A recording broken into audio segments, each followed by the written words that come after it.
Millions of people have lost weight with personalized plans from Noom. Like Evan, who can't stand salads and still lost 50 pounds. Salads generally for most people are the easy button, right? For me, that wasn't an option. I never really was a salad guy. That's just not who I am. But Noom worked for me.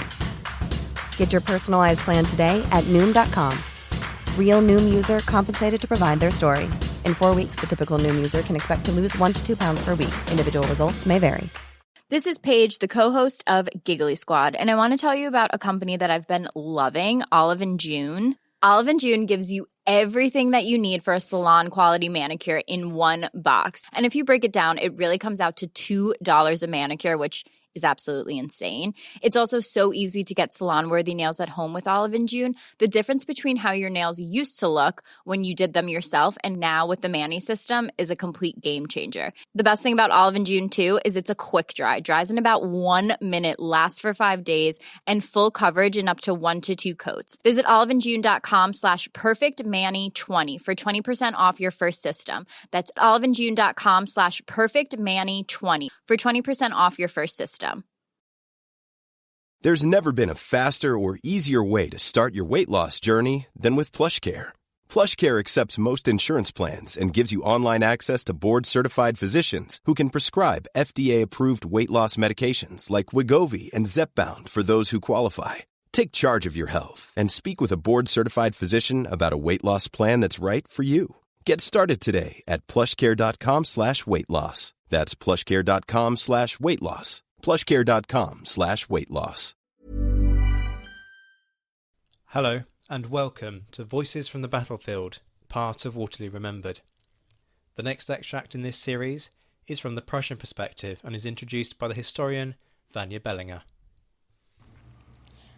Karl von Clausewitz is known today as the West's most influential military thinker. His book on war is studied throughout service academies and international security seminars around the world. In the Waterloo campaign, Colonel von Clausewitz served as the Chief of Staff for the 3rd Prussian Army Corps, led by General Johann von Thielmann. The Corps saw the least action in the Battle of Ligny, that's June 16th, and covered the Prussian retreat after that. Thus, on June 18th, 3rd Corps did not leave with the rest of the Prussian army for Waterloo, but was ordered to hold back a possible French assault by the town of Wavre. Here, the 15,000 men met Marshal Grouchy and his corps, numbering twice its size, or 30,000 troops, and prevented the French from coming to Napoleon's aid in Waterloo. Today, the Battle of Wavre is largely forgotten, yet as Clausewitz's letter reveals, the great victory at Waterloo was the product of combined efforts by the Allies and the enormous exertions and sacrifices of their troops. Although a decisive battle, Waterloo did not end the war immediately, but the Allies had to pursue the remains of the French army and face it once more at the gates of Paris. The letter I present you was written on the night of July 3rd.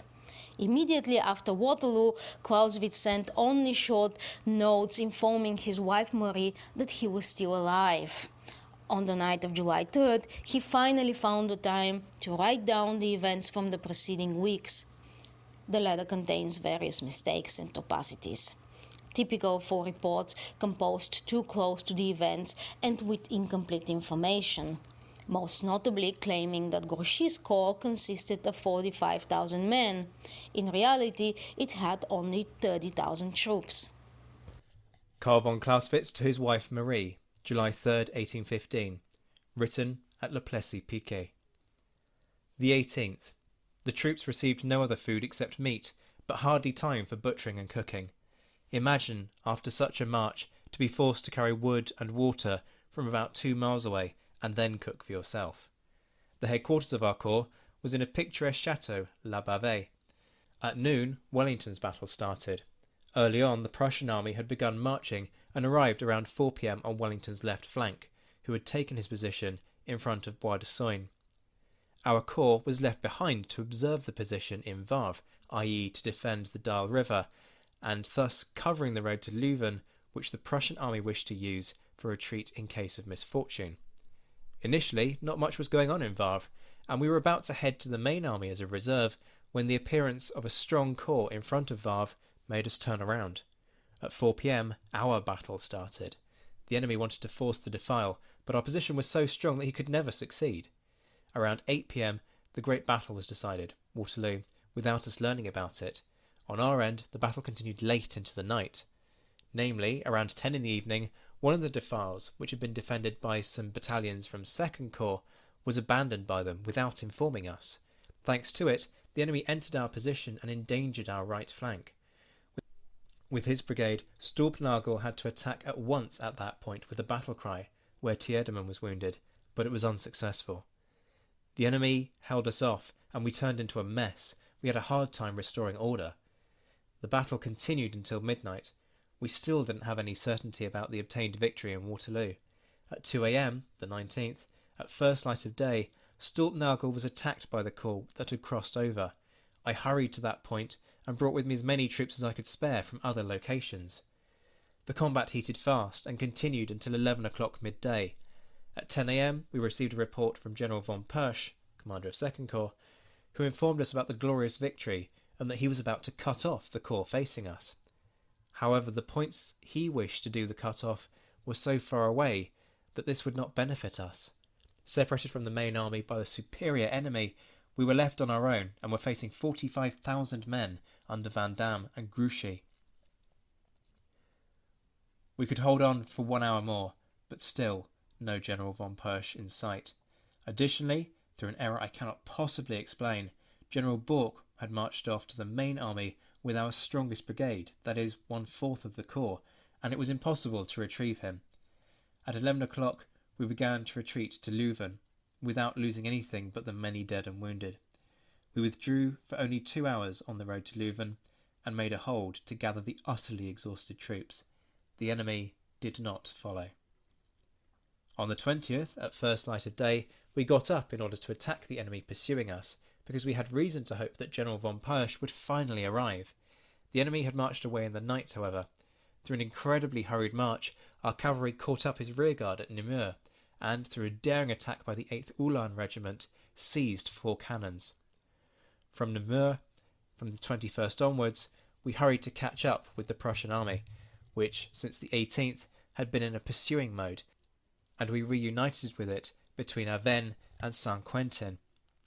From now on, incredibly hurried marches followed through Ham, Compiègne, Dammartin, Argenteuil, Saint-Germain, and around Paris, day and night until we arrived here, Le Plessis-Piquet.